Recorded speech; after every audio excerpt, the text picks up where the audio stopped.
Pray thou art.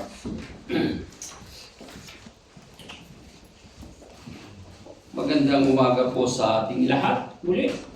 At purihin po ang Panginoon sa bagong araw na naman na pinagkaloob po sa atin. No? Ang buhay po ay napakaikli dito sa mundong ito. No? So karamihan po sa atin sa ngayon, sa Pilipinas, sa po kayo, sa buong mundo, no? Alam po natin na ang mga tao ay busy-busy po sila para po sa kanilang buhay. May mga mayayaman dyan, may mga walang-wala. Ang iba, ang inasikaso lang ang mga physical po na buhay, pangangatawan, kaya doon po sila busy, no? Pero kung ang napakasakit po minsan at napakalungkot ay pagkatapos mong ginawa, ilang taong ka nagtrabaho, nagsakripisyo, upang sa ganun ay gumanda po ang buhay natin dito. Ang problema, hindi po natin alam kung kailan po tayo kukunin ng Panginoon. Bago po ako pumunta dito, mid of September, no? Mid of September hanggang ngayong araw na to, sunod-sunod po ang namatay po dun sa amin, mga parentes ko po, nung isang araw, isang first cousin ko, 57 years old, namatay. Kaninang umaga lang, yung kapitbahay lang namin, 58 years old, namatay. Sumakit ang tiyan, dinala sa ospital, ibinalik na wala ng buhay. Yung isang first cousin ko rin, ganun din ang nangyari sa kanya. After po ng kuya ko na namatay, ito yung mga sunod-sunod. Mataas po ang position niya sa DNR. Maayos ang bahay niya. Meron siyang pera. Marami. Yung isang pinsang ko rin na namatay, bago ako pumunta dito, kontrakto. Daming mga kayaman. At the age of 62, natapos na rin ang buhay niya. The saddest thing is that hindi po sila Christian. Yun po ang napakalungkot sa buhay po ng tao.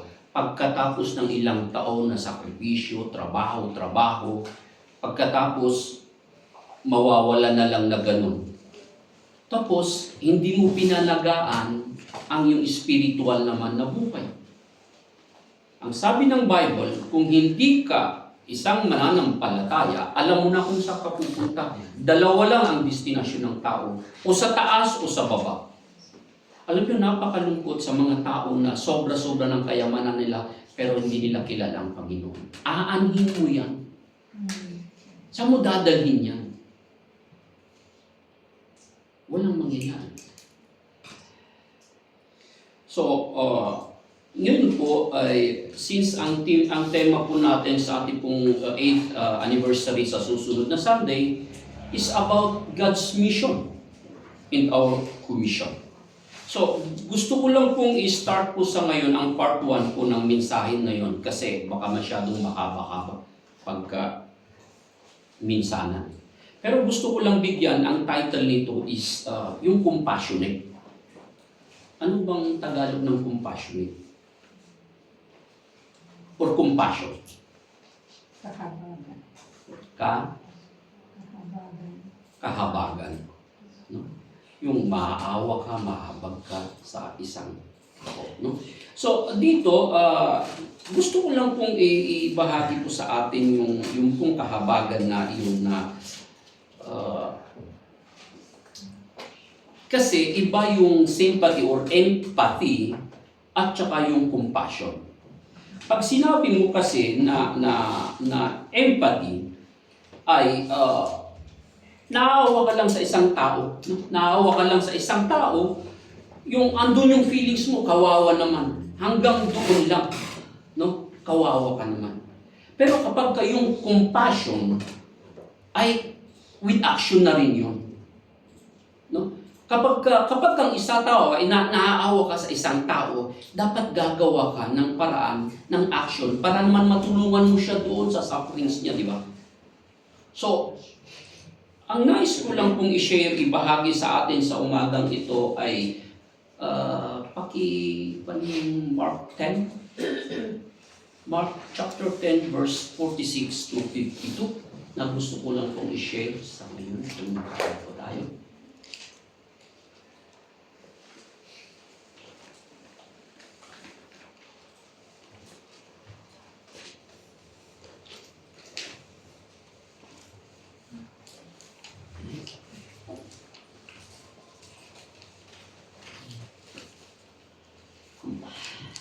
Ito po ang sabi dito. Then they came to Jericho, and as he was leaving Jericho with his disciples in a large crowd, a blind beggar named Bartimaeus, the son of Timaeus, was sitting by the road.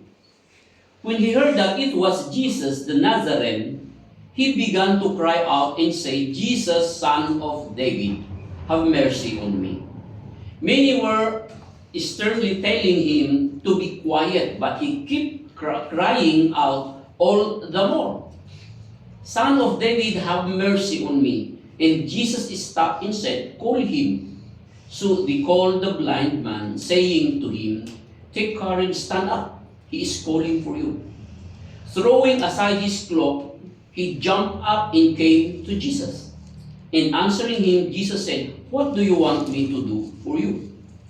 And the blind man said to him, Rabboni, I want to regain my sight. And Jesus said to him, go, your faith has made you well.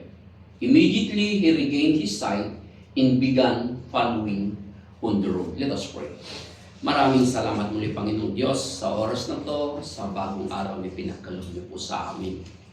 Ama, maraming salamat sa patuloy na paggagabay niyo po sa bawat isa sa amin. At ganoon din po, Panginoon, sa mga kapatiran na naririto, at alam po namin na kayo rin po nagdala sa kanila, at salamat po sa kanilang buhay.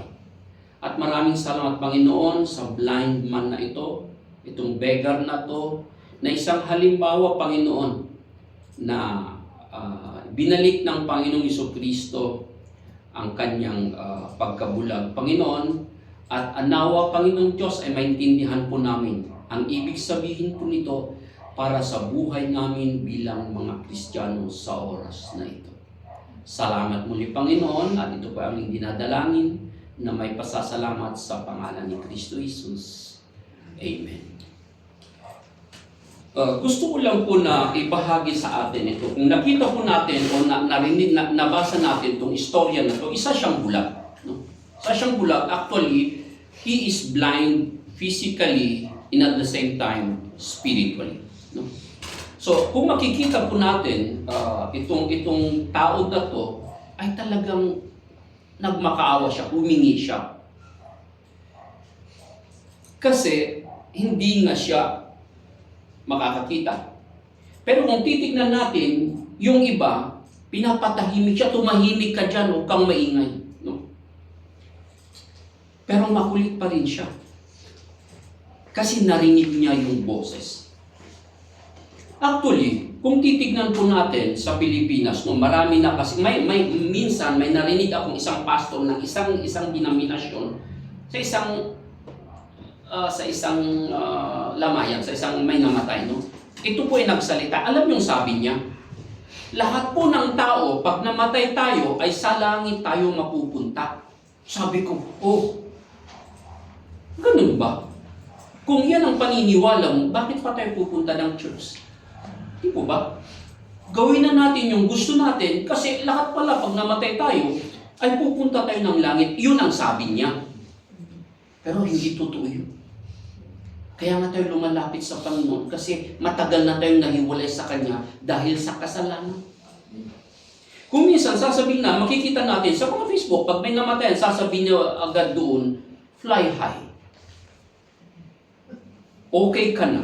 No more pain, no more tears. Kasi ang pagkakaalam ng lahat ng tao, pag namatay isang tao, agad-agad sa langit. Pero may sinabi kasi ang banal na kasulatan, pag wala ka sa Panginoon, alam mo na kung saan ka pupunta. Pero bakit magko-comments ka ba sa Facebook na sasabihin mo, pupunta ng impyerno yan? Sige nga, subukan mo kung kaya mong sabihin mo. Hindi, lahat na lang pupunta ng langit kasi yun ang paniniwala. Pero bilang isang anak ng Panginoon, alam natin na may destinasyon ang bawat isa kung depende, kung naayos mo ba ang spiritual na buhay mo. Kaya ang sabi ko, be compassionate. Alam natin na maraming tao, kaya rescue the perishing, sabi sa kanta kanina, di ba? Care for the dying. Hindi nila alam na namamatay na pala sila. Kaya habulin natin habang malapit na silang mahulog sa bangin. No? Abutin natin ang kanilang kamay. Kaya kapag ang isang tao ay isang Kristiyano at nananampalataya, alam na natin na kapag nakita mo isang tao na alam mo hindi siya Kristiyano, alam na natin kung saan siya pupunta. Pero hindi naman tayo maging judgmental, pupunta yun sa langit, pupunta, wala. Hindi po ganun. Kung minsan, kaya sabi ko, yung empathy po natin, naawa tayo. Pero wala naman tayong nagagawa. Lalo na siguro sabi ng Panginoon, love your enemy. Kasi kung minsan tayo kapag ang isang tao ay kontra sa iyo at alam mong pupunta ng langit, ay pupunta ng impyerno, ay buti na sa iyo, di ba? Masaya ka pa, di ba?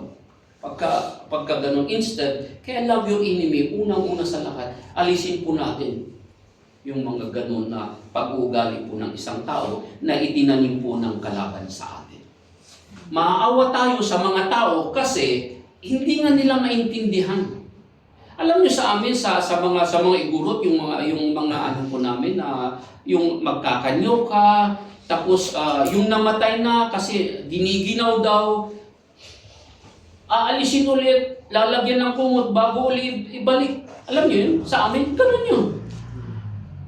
Kaya sabi ko, dapat maawa tayo sa kanila. Hindi natin sila pwedeng husgahan o kaya, kasi naalam natin na hindi nga nila naintindihan. Kasi sabi sa 2 Corinthians 4:4, the enemy or the prince or Satan blind the unbelievers. Para sa ganun, hindi po nila makita ang liwanag. Alam po natin yan. Kaya si Satan po ay binubulag po lahat ng mga tao na to upang sa ganun, hindi po sila lumapit kay Kristo. Kaya sabi ko, kailangan din tayong maawa, compassionate. Hindi po lang hanggang sa empathy lang. Naaawa tayo, nakikita natin. Instead, gagawa po tayo ng action. I-share po natin, ibahagi po natin. Yan po ang part ng mission. No, tingnan po natin itong istorya po ni Bartimeus. No? Siya po isang bulag. Hindi po siya nakakakita. Hindi niya nakikita ang beauty ng mundo. Wala siyang nakikita. Siguro, ano kayang itsura ng tao na kinakaharap? Kasi hindi nga niya nakikita Wala siyang alam. Physically blind. So, marami sa ngayon ang mga tao na bulag din spiritually. Hindi nila nakikita kung ano ang langit na kasi hindi nila nababasa kung ano yun. Ang sabi ng Panginoon, street of gold, my mansion. Hindi nila makikita yun. Wala sa kanila yun. Ang nakikita lang nila, yung mansion nila ngayon dito, naiiwanan din. Hindi nila alam kung kailan, after 1 hour, after a day, after a month, na hindi nila alam. So, bulag. Pero ito, naririnig na niya ang tungkol kay Kristo kung ano yung mga miracles na ginagawa niya. Kaya nung narinig niya, ang ingay ng tao, bakit kaya? Sabi nila, dadaan si Kristo rito. Dadaan si Jesus dito. So, nagantay. Nagantay siya. Pero nung narinig na niya, andyan na. Sumigaw na lang siya, hindi niya nakikita, nasa amba. Jesus, Son of David. Narinig niya Marami sa ngayon, ang mga tao na narinig na nila ang salita ng Panginoon, pero they take it for granted. Ganun lang yun. Di ba? Ganun lang yun. Narinig na nila patungkol sa salita ng Panginoon, patungkol sa salvation, pero wala yun sa kanila. Yung mga member nga ng Rema, wala silang pera. Yung mga member nga yung mga Kristiyano mo dyan, ay wala, sa akin, ay kukumpara mo sa akin, malaking bahay ko, marami akong sasakyan, marami akong business. Yun ang nasa isip ng tao, no? Sa atin. Kasi bulak na eh. Pero maaaring narinigan niya ang about salvation, pero sabi niya, ay wala niya. Na-blessed na ako. Mayroon isang kaibigan, no, na isa sa mga mayaman sa Baguio. Maraming hotel, maraming mga resort, may mga ano sa Maynila, may bahay sa California, lahat siya. Pag magsalita yung asawa niya, kasi na-sharean ko na rin siya, sasabihin niya, ay ganda ng blessing ng Panginoon sa amin. Naiintindihan niya ng blessing. Pero hindi naman nila alam ang salita ng Panginoon. Ang alam lang nila galing sa Panginoon. Pero yung asawa, yung lalaki, sarili naman yung pagsikap niya para magkaroon ng ganun na kayamanan. Alam mo, kung titignan po natin, kailangan dito yung maawa sa mga tao na to. Kasi pagkatapos nito, hindi nila madadala yung malalaking hotel nila. Pag namatay ka, kawawa ka naman. Okay ang mga yun, sana kung na-prepare mo rin ang spiritual na life mo, hindi lang dito sa mundo ito. Kasi walang mangyayari, kawawa ka naman. So yun sana, ito po yung sinasabi ko sa atin na tayo na nakakilala sa Panginoon, buksan din natin ang mata natin para po sa kanila. Dapat din mahabagin din tayo para ma-share din po natin sa mga tao na alam natin na huhulog, rescue the perishing, care for the dying. Jesus said, kailangan natin yan. Kaya wag natin po sabihin sa sarili natin, di ba, ako, ligtas ako. Yung nasa labas, alam ko hindi ligtas yun, kawawa naman. Maawa ka hanggang doon lang. Walang mangyayari, talagang kawawa. So itong bulag na to, narinig niya. Kaya sumigaw siya, sabi niya, have mercy on me. Doon siya humingi ng awa. Una, narinig niya yung boses, no? Kaya sabi niya doon is that he heard the voice and he cried for mercy. Na talagang humingi siya. He heard the voice, and second is he cried for mercy. Kaya ang narinig ng Panginoon, agad naman ang sinagot ng Panginoon. Kasi ayaw siyang papuntahin kay Jesus eh. Tumahimik ka dyan ka lang. So, some of us ay may ganung ugali. Instead na tutulungan natin yung mga bulag, lalo pa natin silang tinatabo. No? Pero, ang Panginoon naman, naririnig niya ang mga tao na talagang humihingi ng mercy sa Kanya. So sabi niya, sandali lang, sabi niya, tawagin ninyo. Kaya nung tinawag siya, sabi, anong kailangan mo? Alam na ng Panginoon yun, ang kailangan niya. Kaso lang, tinanong lang niya. Anong verse yun? In Jesus stopped, take courage, ang sabi niya, throwing aside his cloak, he jumped up and came to Jesus. And answering him, Jesus said, what do you want me to do for you? And the blind man said to him, Rabboni, I want to regain my sight. So, ang third John is that he received his sight by faith. May mga tao na kapag narinig nilang salita ng Panginoon at nakilala nila sa kanilang sarili na ako'y isang makasalanan. So, patuloy na hihingi nila sa Panginoon na ako'y patawarin, kahit yung ginagawa na niya, tinatanggap kita bilang sarili kong tagapagligtas, sariling Panginoon, at doon na po sila nagkakaroon ng spiritual eyes at nakikita na nila ang tunay na daan patungo sa langit. Ang tanong sa atin kung minsan ay sa ating mga anak ng Panginoon is that, bakit hindi ko kaya na may bahagi ang salita ng Panginoon? No? Kasi marami sa atin, sa ngayon, ay okay na sa kanila yung mag-church lang. Okay na sa kanila yun. Kasi nakapag-church na ako, pupunta na ako kung saan ako pupunta. Pero alam po ba natin na yung text po natin sa Jeremiah, kanina, sa chapter 1, nakita po natin dito na sabi ng Panginoon sa verse 4, yes, now the word of the Lord came to me saying, si Jeremiah po nagsasalita dito, no? Before, ang Panginoon na dito, before I formed you in the womb, I knew you. Kilala na kita, alam na kung anong gagawin ko sa iyo. Sabi niya, and before you were born, I consecrated you. I have appointed you a prophet to the nations. Then I said, alas, Lord God, behold, I do not know how to speak because I am a youth. Bata pa ako, sabi niya. But the Lord said to me, do not say I am a youth, because everywhere I send you, you shall go, in all that I command you, you shall speak. No? So kung minsan, ito yung problema ko natin bilang isang Kristiyano, hindi ako marunong, ako'y nahihiya. Di ba? Ganun po yung salita natin kung minsan, kaya hindi po natin na ibabahagi ang salita ng Panginoon. No?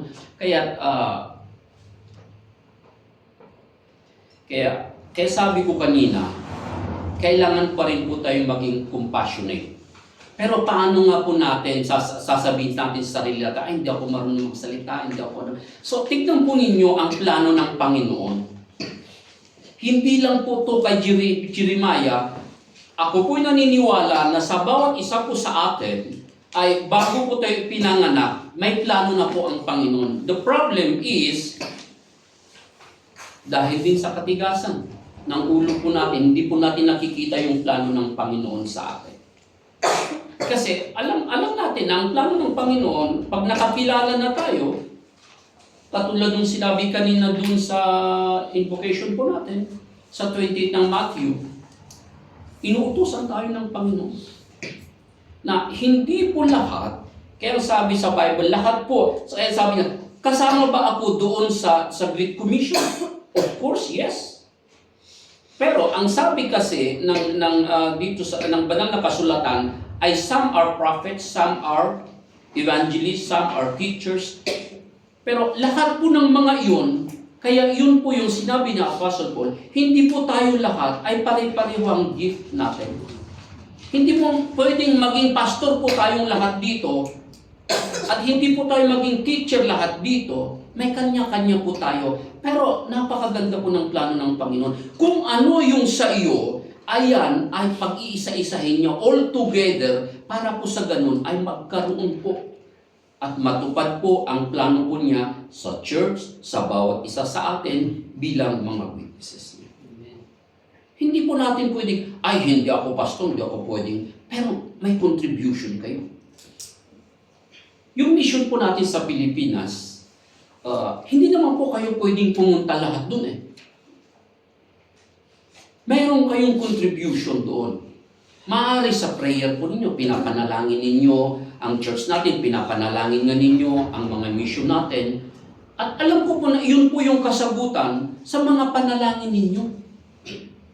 Well, in fact, hindi lang doon. Meron kayong mga, may tithes and offering kayo at nagagamit din natin yun.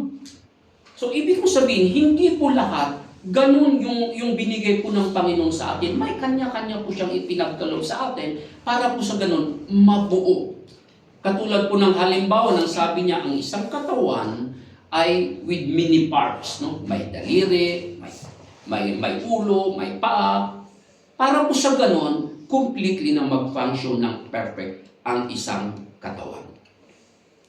Kaya, kailangan din po natin alamin nyo kung ano po yung gift ng Panginoon sa inyo para po magkaisa po tayo at magkaayos po. Hindi po para sa ating sarili to. Mamamatay tayo mamaya. Hindi ko lang kung sino mauna sa atin, ako o kayo.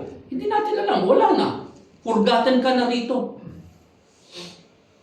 Nakita niyo yung mga pinakamayaman, yung may-ari ng SM sa Pilipinas, yung may-ari, ang dami namatay na. Nasaan na sila? SM, pinapasok pa rin natin. Wala na yung may-ari. Bakit? Pupunta ka ba doon, maalala mo pa siya? Hindi. Kaya ganun lang ang buhay. Kung hindi mo prepare ang spiritual na buhay mo, kawawa ka naman. Tayong mga anak ng Panginoon, dapat din tayong maawa sa mga tao na alam po natin na hanggang ngayon ay bulag pa. Marami pa rin ang bulag ngayon, katulad ni Bartimeus. Pero si Bartimeus, narinig niya tungkol kay Kristo. Nung alam niya na ando doon, tumawag siya, Jesus, Son of David, maawa ka sa akin. Sabi, anong kailangan mo? Gusto ko uli na agad-agad. Sa kanyang pananampalataya, sabi niya, you him. Yun lang ang gusto ng Panginoon. Lumapit tayo sa Panginoon para mabuksan ang spiritual eyes natin. Huwag niyo masyadong intindihin kung anumang puga, anumang karami ang possessions ninyo rito, maiiwan yan. Wala kayong madadala ni kahit isang Levi's. Kasi papalitan nila yung pantalon ninyo kung hindi kayo susunugin. Yeah?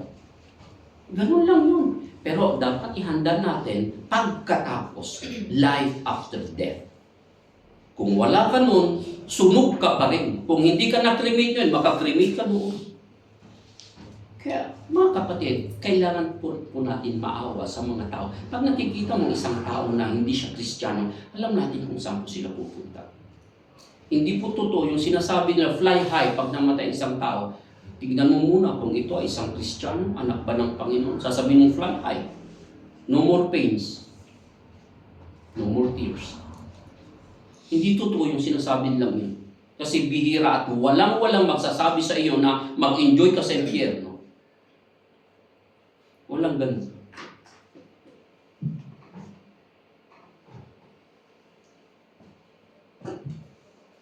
So, huwag po natin sabihin na katulad ni Jeremiah, bata pa ako, wala akong alam dyan.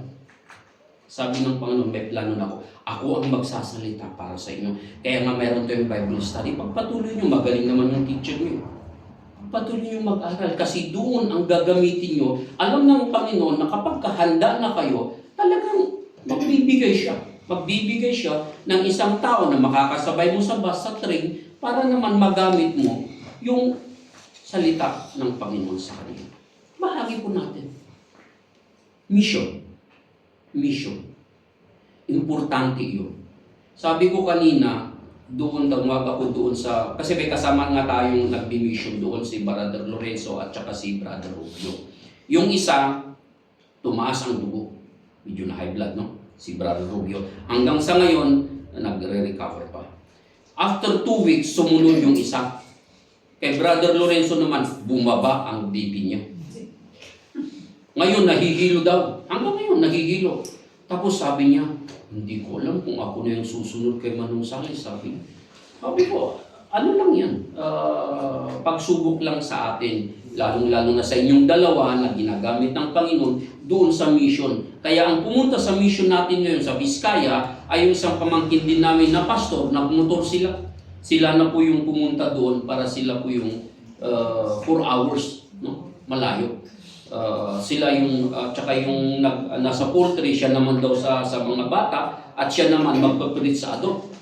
Dalawa lang silang pumunta, kasi wala nga itong dalawa eh. Nasa kwan sila ngayon. Sabi lang, mamamatay na raw sila. Sabi ko, wag po na, hindi papayag ang Panginoon. Binigyan lang kayo ng pagsubok. Sabi ko, iaahon pa rin kayo sa mga ano na to. Kaya iba yung pumunta. Si Brother Ray ang nag-preach sa isang church. Kasi yung isa rin, wala din. Kaya walang naka-schedule. Pero sa mga susunod na 3 Sundays, may mga naka-schedule na ibang pastors. Kasi talagang hindi siguro nila kaya. Kaya kumisan, kung kailan pa ako umalis, tsaka doon naman nangyari yung dalawa. Alam mo yung pagsubok? Pero sabi ko, naniniwala ko, ano lang yan? Inalaw ng Panginoon, pero iaahon pa rin kayo sa mga part na yan. Pagsubok, kung ano, surrender pa tayo? Hindi. So, patuloy pa rin tayo na maawa sa mga tao na alam po natin na wala pa kay Kristo. Siguro kung minsan sabi nila, nag-share lang nila para may pupunta sa church nila, para lang sa kanila. Hindi po. Ginagawa po natin to, hindi po para sa ating sarili. Ang sabi ng Panginoon, kaya nung umalis si Jesus Christ, sabi niya, humayo kayo. para ipagpatuloy ang mission na iniwan niya dito sa lupa. Sa kanyang pagbabalik at marami pa siyang mararating. At may babalik ang relasyon po natin sa Panginoon. Conclusion. Ang dami nang namamatay sa ngayon. So be compassionate po sa kanila. So kailangan po natin gumawa ng action. Hindi lang po natin sasabihin, kawawa naman. Para mo na rin sinabi sa iyong kaibigan na nagsasawar, sige ha, pagpapray kita, iniwan mo. Iba pa rin yung compassionate. Kasi talagang tutulungan mo siya, anong kailangan mo, ibibigay natin, gagawin natin para sa kanila. Upang sa ganun, medyo gumaan ang kanilang sufferings. So, kailangan po yun. So, sa ngayon mga kapatid, I encourage you na anuman po yung takot ba tayo, may bahagi ang salita ng Panginoon. Kailangan magkaroon kayo ng courage. Tayo ay patuloy na mag-aral at lalo-lalo po sa ating Bible study, kung may mga katanungan kayo, ano bang i-share po natin. No? So, hindi po totoo yung sinasabi nila pag namatay ang tao pupunta sa langit. Hindi po. Hindi lahat ay mapupunta sa langit. Kung hindi, bakit kinreate ng Panginoon ang impyerno?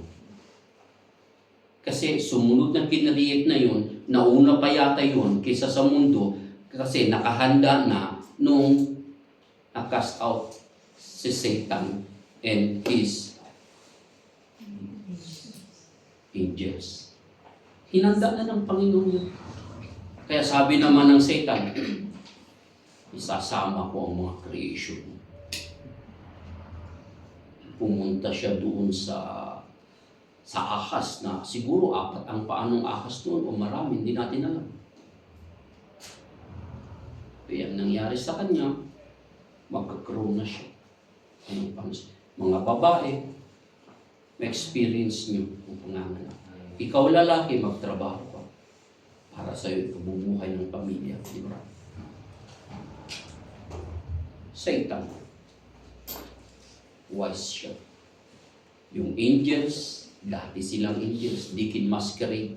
Kaya lagi kong sinasabi sa mga pag nag-share po tayo sa mga lugar po kung saan po kami nag-share, ang katanungan lagi ay bakit yung mga pag lumalapit daw sila sa mga mangkukula o mga ganon ay nangyayari. Sabi ko, gawain ng kalaban yan. Upang sa ganon may lihis kayo, hindi kayo makakilala sa Panginoon. Deacon masquerade. Alam niyo sa amin, pag may, what do you call that na luganan? Possess. Na demon possess. Alam mo, sasabihin nung demon possess, sasabihin niya, ako si ganito. Pag narinig mo, busis ng tatay mo. Alam mo, sasabihin niya, kailangan ko ng 4 na baboy, 2 baka. Ilipat mo ako dun sa libingan ko kasi giniginaw ako. Pag hindi mo gagawin yun, magkakasakit ka. Yeah? So, ang gagawin mo man, gagawin mo yun. Wala kang pera, magkakautang ka. Ibabaon ka niya sa utang. Pero sabi ko sa kanila, kapag ka na kay Kristo na kayo, hindi na kayo gagalawin ng kalaban na gano'n. Kasi umalis na kayo sa Kanya eh. Nasa Kanya pa rin kayo, kaya kayo naniniwala. Kaya sabi nung isa, anong gagawin ko? Hindi ko gagawin. Hindi, gawin mo ka. Kasi baka mamamatay ka. Unahin mo muna na pag naintindihan mo salita ng Panginoon, tumanggap ka, pag ikaw Kristiyano, tsaka huwag mo nang gagawin. Sa ngayon, hindi ka pa Kristiyano, huwag mong gagawin. Lulukuhin ka rin ni Satan. Baka mamamatay ka, wala ka ng pag-asa. Diba? Sino sa inyo yung naniniwala pa rin doon sa mga demon poses na nagsasalita? Sabi nga nila doon sa Facebook, sabi niya, bakit pa tayo naglalagay? Ano ba sa Tagalog yung atang? Yung ino-offer na?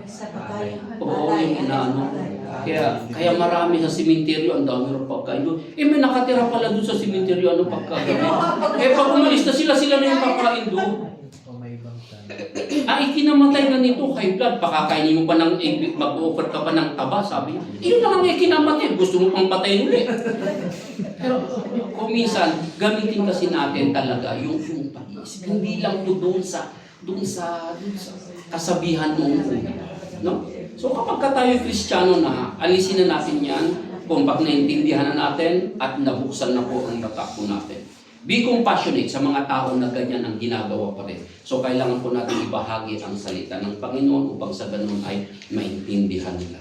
Ang ating pong panalangin ay sana magamit po tayong lahat para bawat isa ay may madadala sa Panginoon upang sa ganun sa kanya pong pagbabalik ay marami pa siyang madadat na. Tayo po'y manalangin. Ama, maraming salamat muli sa inyong mga salita.